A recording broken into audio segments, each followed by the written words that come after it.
Halo pecinta Bravos di mana saja Anda berada. Kita jumpa lagi dalam program Visi Indonesia Baru. Tema yang dipilih kali ini, jalan terjal dan tajam menuju Pilpres 2024. Tema ini dipilih karena sebagaimana kita ketahui sudah mulai terjadi saling serang dan bagi saya itu cukup ganas, bahkan sangat ganas. Dan kecenderungannya paling tidak di mata saya sudah melanggar hukum karena bersifat sara, terutama ras dan agama. Kemudian pada sisi lain kita ketahui elit-elit politik terus saling berkoordinasi untuk merapatkan barisan. Tujuannya tentu saja supaya orang yang mereka andalkan menjadi pemenang dalam Capres 2024 betul-betul bisa menjadi kenyataan. Sekarang kita saksikan ada kasus FPI palsu yang terbongkar dan disebarkan di internet. Ini sangat mengerikan. Dan kita lihat ada olahraga yang berpadu dengan teknologi mutakhir, yaitu teknologi mobil listrik. Kemudian dikait-kaitkan dengan agama dan ras. Antara lain ada yang menyebutkan bahwa kenapa kok acara minum champagne tidak diganti dengan air zam-zam. Saya kira ini satu hal yang perlu dicermati oleh aparat penegak hukum. Supaya nanti pemilu itu betul-betul damai. Semua berjalan dengan tenang, tanpa fitnah, tanpa saling menghina. Karena saya khawatir ini kalau dibiarkan, ini akan bisa meledak yang namanya kerusuhan massa. Kalau sekarang ini baru terbatas di internet, nanti di jalanan. Ini sangat berbahaya. Apalagi kalau kemudian mulai muncul aksi-aksi seperti di Filipina atau di Amerika, sniper misalnya, gitu. Atau hit squad. Tentu saja kita tidak berharap ini terjadi. Dan untuk itu saya akan bertanya kepada seorang pakar, seorang guru besar komunikasi politik dari UI, yaitu Profesor Dr. Bakhtiar Ali. Bagaimana Prof Anda melihat situasi saat ini? Apakah Anda juga melihat yang sama seperti saya? Kok makin mengerikan ya? Gitu. Ya, sungguh hiruk-pikuk politik yang sekarang ini bisa menjadi kita sangat khawatir. Tapi di sisi yang lain, saya pikir itu untuk mencegahnya adalah segera rekonsiliasi politik antara para elit. Jadi ketika Ibu Megawati Soekarno Putri sebagai Ketua Umum PDIP sangat menjagokan Puan Maharani sebagai calon presiden, kemudian Presiden Jokowi kemudian tiba-tiba mengekspos nama Ganjar Pranowo, dan beliau mengatakan jangan terburu-buru lah. Nah, tapi paling sedikit beliau sudah memberikan sinyal bahwa beliau akan dukung Ganjar. Tapi di sisi yang lain sebelum Ganjar itu diusulkan presiden, Surya Paloh kan pernah mengekspos nama Anies Baswedan yang dianggap itu calon dari Nasdem. Tapi Surya Paloh pun kemudian memberikan koreksi, enggak, calon presiden itu bukan, Anda salah, bukan Anies Baswedan. Nah, ternyata di dalam kristalisasinya terjadi suatu koalisi, andaikan Ganjar menjadi calon presiden, maka Anies menjadi wakil. Berarti Nasdem akan mendukung Anies dan Ganjar. Nah, persoalannya sekarang adalah bagaimana di sisi kubu yang lain, karena di sana tuh juga ada kubu kubu Indonesia Bersatu, di sana ada Golkar, ada PAN, ada PKS. Tapi di sisi juga ada Demokrat. Tapi di sisi lain juga ada upaya dari Gerindra, Prabowo, yang ingin coba dikombinasikan dengan Puan Maharani. Nah, walaupun kita juga lihat ada upaya seperti Pak Jika untuk mempersatukan Puan dengan Anies. Nah, walaupun itu juga sisi yang lain tidak akan banyak pengaruhnya kalau partai politik tidak ada di belakangnya. Jadi kalau menurut saya sebenarnya kegaduhan, kekhawatiran ini itu akan bisa cepat dicegah atas inisiatif. Saya menganggap yang jadi maestro politik sekarang adalah Surya Paloh.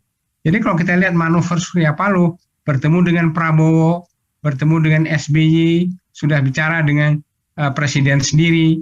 Nah, ini kan sebagai tanda-tanda untuk sebagai prinsip awalnya, dasarnya tidak mau terjadi kericuhan, tidak mau terjadi polarisasi. Kalau ini konsisten dengan itu, maka saya yakin walaupun ada tarik-menarik ke sana kemari, tapi itu cepat akan ada suatu polling yang jelas. Jadi artinya apakah Prabowo dengan Puan, kemudian Anies bersama atau sebaliknya Ganjar dengan Anies, atau di sisi kubu yang lain nanti ada calon lain lagi yang akan dimunculkan. Mungkin paling sedikit ada 3 calon. Nah, 3 calon ini kalau sudah mulai menetap, saya pikir kita sudah boleh berharap keadaannya semakin lebih tenang. Jadi akan ada satu kode etik, saling menghormati para calon itu. Nah, jadi kalau sekarang ini memang sebelum itu dideklar secara resmi, katakanlah Nasdem bersama dengan Presiden ingin mengatakan Presiden salah satu alternatif utama Ganjar dengan Anies satu. Nah, kemudian di sisinya Bu Mega pun sudah harus dipertegas. Apakah nanti Puan dengan Prabowo atau Prabowo dengan Puan? Itu harus dipertegas. Kemudian yang satu lagi Koalisi Indonesia Bersatu yang ada Erlangga, Golkar, kemudian Zulkifli Hasan plus dengan PKS juga mungkin juga bisa masuk di situ Demokrat. Itu juga harus dipertegas. Siapa maskot mereka, calon mereka. Nah, kalau sudah terjadi kristalisasi 3 calon aja, nah itu saya pikir akan lebih mudah bertarung para calon itu dengan segala pengikutnya. Kira-kira begitu sementara. Iya, dan sekarang ini kalau saya lihat petanya cukup unik, Prof. Jadi kalau saya lihat di elit PDIP ini sangat gencar menyerang Ganjar Pranowo, sesama PDIP juga, sesama Jawa Tengah yang di. Karena memang dianggap Ganjar ini menjadi batu sandungan. Karena tingkat popularitas Ganjar masih tetap tinggi, terutama dibandingkan dengan Puan sendiri.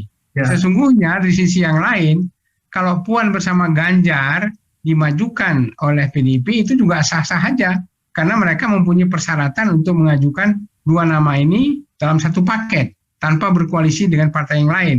Tapi tentu tidak elok secara moral politik, dan juga itu juga bukan tidak mungkin terjadi pengeroyokan nanti, karena yang lain akan bersatu mengeroyok satu calon ini, calon duet ini yang dari PDIP. Nah, mungkin itu juga tidak akan ditempuh oleh Ibu. Tapi sebenarnya yang diinginkan Ganjar harus cepat bergeser sehingga di PDIP itu yang dominan hanya Puan. Nah, tapi persoalannya sekarang Puan mau disandingkan dengan siapa? Dengan Prabowo. Dan Prabowo apa sudah serak betul untuk bersanding dengan Puan? Nah, inilah yang menarik pertanyaan di belakang itu, apa manuver dari seorang Surya Paloh? Surya Paloh ini kan betul-betul seorang maestro yang memainkan bola ini. Dia sebagai dirijen, dia ingin supaya keadaannya tenang, peaceful seperti yang dikatakannya sendiri, cost-nya tidak terlalu mahal, tapi cepat bisa terjadi satu rekonsiliasi, jadi satu perdamaian, sehingga kita melenggang di 2024 tanpa terjadi yang kita sebut dengan clash horizontal. Yang kita paling takut ini kan adalah perkelahian di tingkat massa. Kalau misalnya ada pertikaian di tingkat vertikal, itu bisa diselesaikan secara elit dengan elegan.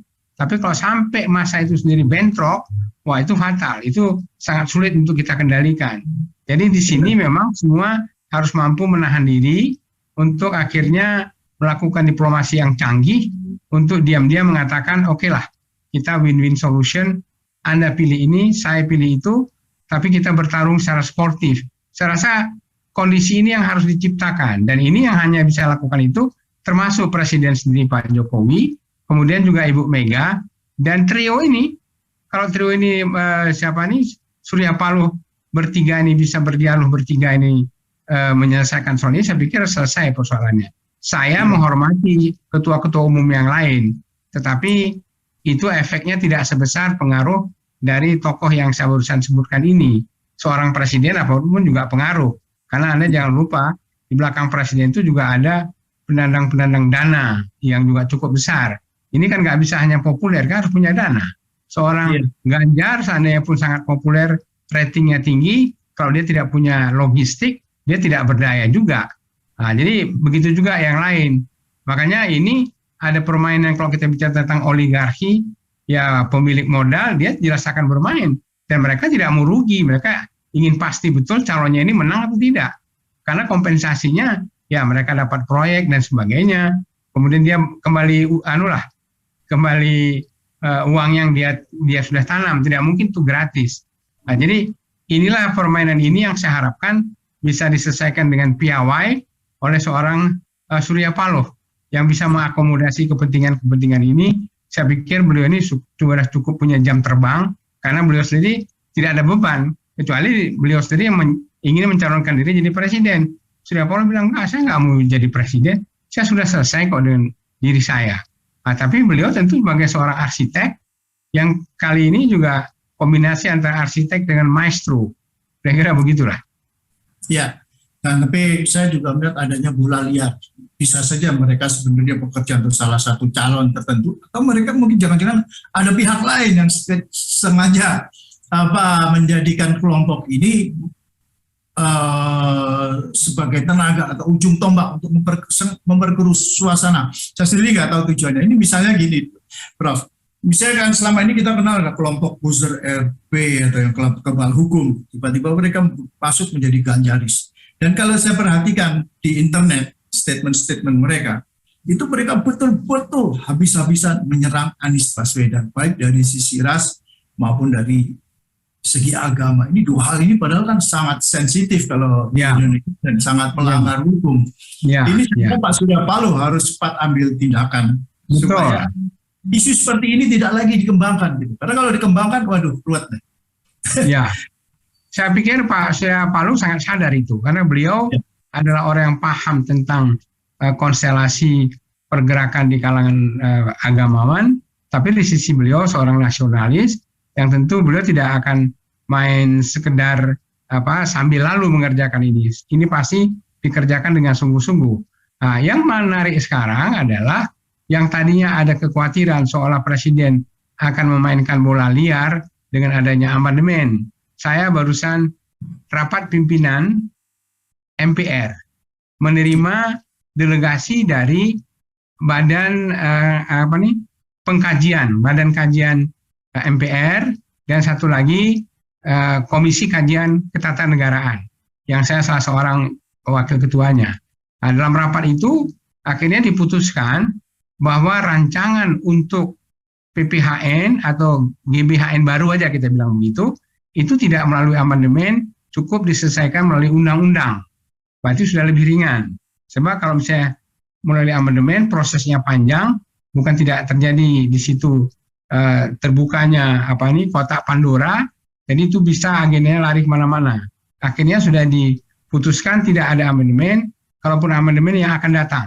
Jadi partai-partai besar termasuk PDIP, Nasdem, bahkan Golkar sekalipun sudah bersepakat, udahlah kita golkan ini GBHN yang baru, cukup dengan undang-undang. Nah, dengan demikian tidak mungkin ada bola liar yang orang menggunakan amandemen itu untuk memasukkan 3 periode presiden. Dan presiden pun kan juga tegas-tegas sudah mengatakan saya tidak mau itu. Faktanya sebagai itikat baik beliau sudah declare waktu kapan kita melaksanakan pemilu di 2024. Dan bahkan putranya sendiri mengatakan keluarga saya pun sudah berkemas-kemas untuk pulang ke Solo. Jadi artinya kita tidak perlu terlalu curiga bahwa presiden akan mencuri di tikungan. Kalau kita lihat itikat baiknya, saya pikir pun beliau juga cukup letih. Beliau ingin selesaikan masa jabatan beliau dengan peaceful, dengan damai, tanpa terjadi kerusuhan. Sebab kalau jadi kerusuhan itu efeknya panjang betul.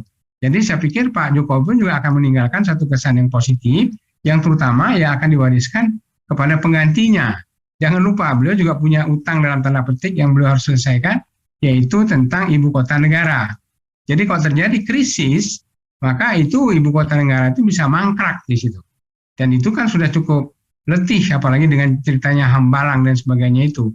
Jadi semua sudah menyadari hal itu, dan saya harapkan memang kita ada satu jalan keluar yang bijak, yang tidak terlalu heboh, tapi bisa menyelesaikan masalah. Dan kemudian ini saya ingin sedikit beralih ini terkait dengan kekuatan politik Islam. Di mana dalam situasi seperti sekarang, makin dekat ke 2024, secara teoritis kan mereka harusnya bersatu. Karena selama ini kan kalah melulu partai-partai politik yang berdasarkan Islam ini. Sekarang yang terjadi malah terpecah belah dengan munculnya berbagai macam partai-partai Islam yang baru. Kalau nggak salah ada 5. Kenapa hal ini kok bisa terjadi? Apakah karena masing-masing memiliki pandangan ideologis berbeda atau apa? Saya sendiri nggak tahu. Saya kurang paham terus terang aja.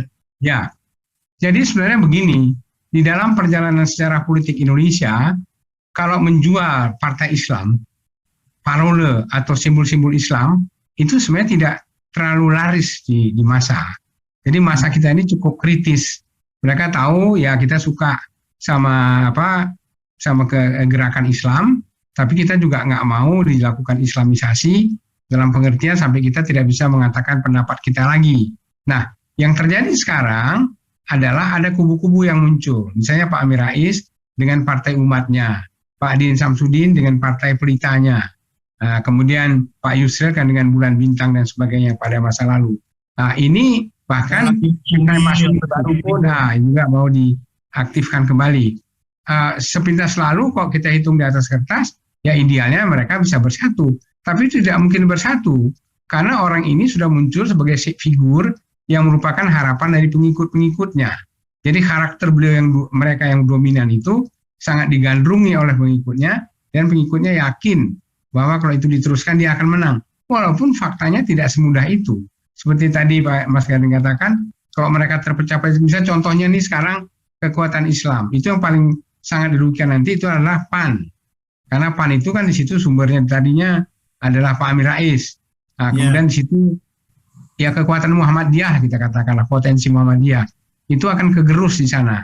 Nah, jadi oleh karena itu dalam konstelasi politik yang ada sekarang kita tidak pesimis, kita tidak mengecilkan partai-partai baru itu, tapi saya pikir partai lama itu tetap masih berperan. Jadi kalau orang bicara tentang parlemen threshold yang 20% itu dikurangin dan sebagainya, pasti partai yang sudah senior, saya anggap aja begitu, partai lama, tidak semudah itu untuk setuju. Karena mereka tahu tujuan mereka untuk menaikkan parlemen threshold itu untuk mereduksi pengikut-pengikut partai baru. Jadi orang tidak tertarik. Jadi ini akan terjadi tarik-menarik. Nah, persoalannya sekarang, kita ada muncul lagi sekarang satu faktor baru, seorang tokoh Lanyala misalnya. Lanyala itu ingin menghilangkan faktor parlemen threshold. Tapi itu tidak mudah karena partai besar, karena ini juga ide besarnya tadi, kita dalam rangka untuk melakukan penyederhanaan partai. Tapi penyederhanaan partai itu tadinya sudah mulai dicoba di tahun 71, tapi kemudian tidak bisa maksimal, itu yang bisa waktu itu hanya fusi, yang sealiran itu bergabung menjadi satu. Nah, tapi kemudian dalam perkembangan berikutnya, karena dinamika demokrasi sedemikian rupa, diberikan kesempatan orang untuk mendirikan partai, maka orang menganggap inilah kesempatan saya untuk mendirikan partai. Dan paradoksnya, ternyata setelah partai itu dibuat, tidak mudah juga untuk menang, karena ada faktor parlemen threshold yang 20% itu. Dan sementara itu, yang menikmati dalam tanda petik, yaitu partai-partai yang sudah ada di Senayan. Mereka paling sedikit mempertahankan apa yang mereka bisa dapat. Nah, jadi saya melihat perkembangan politik ke depan ini sangat dinamis, sangat menarik, sangat atraktif, dan kita hanya mengharapkan bahwa beliau-beliau ini adalah seorang pemimpin-pemimpin yang sangat bertanggung jawab, jangan sampai pengikutnya itu tidak bisa terkendalikan. Ya, dan mudah-mudahan ini.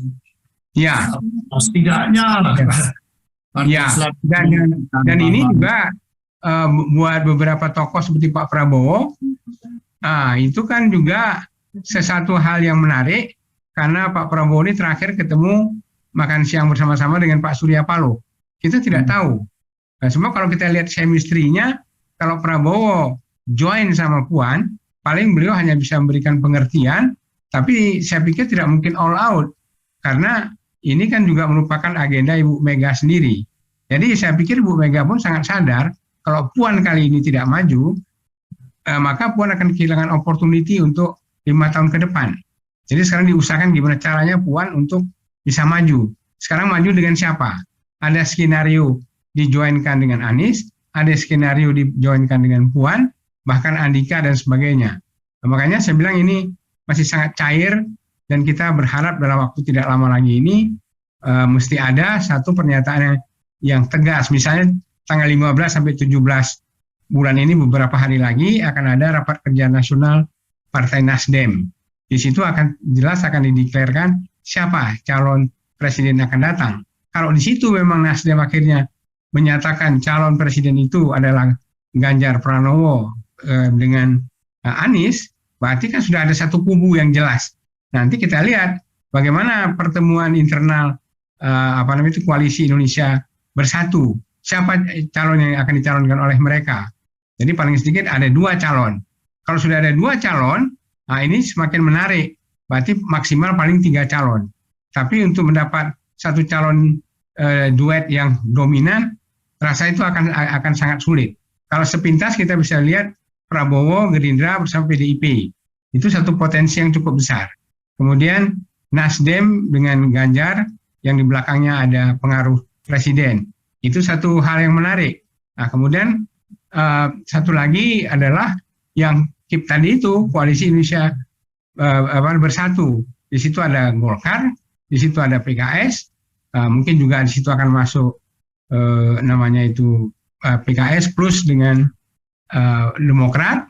Itu juga akan menarik karena di situ ada faktor AHY, SBY tentu mengandalkan putranya AHY bisa masuk paling sedikit jadi wakil presiden. Nah, jadi ini menarik dan jadi sebenarnya yang memainkan dirijen yang hebat ini semacam seorang maestro adalah Surya Paloh, bertemu dengan SBY, bertemu dengan Prabowo, dan tentu dengan partai yang lain sudah ketemu sebelumnya, seperti dengan Erlangga, itu dianggap keluarga besar sama-sama Golkar. Jadi kita berharaplah, saya sangat berharap bahwa akan terjadi kristalisasi, paling sedikit arahnya semakin mengerucut setelah tanggal 17 bulan ini, karena itu ada rapat kerja nasional Nasdem. Nah, di situ akan ditentukan siapa calon yang diusung betul-betul oleh Nasdem. Terasa begitu. Ya, oke. Terima kasih banyak, Prof. Wah, menarik sekali nih. Tajam, dalam. Wah, iya, ini banyak ide yang masuk ke kepala saya, terutama juga pada pecinta Bravos di mana saja. Terima kasih. Selamat. Kita saling mendoakan. Yang penting oke, pecinta Bravos di mana saja Anda berada, itulah perbincangan saya dengan pakar senior ilmu komunikasi dari Universitas Indonesia, Profesor Dr. Bahtiar Ali, tentang perjalanan terjal dan cukup menakutkan saat ini menghadapi Pilpres 2024. Dan kita masih akan jumpa lagi dalam episode berikutnya. Sekali lagi, Bravos. Bravos, your digital radio station.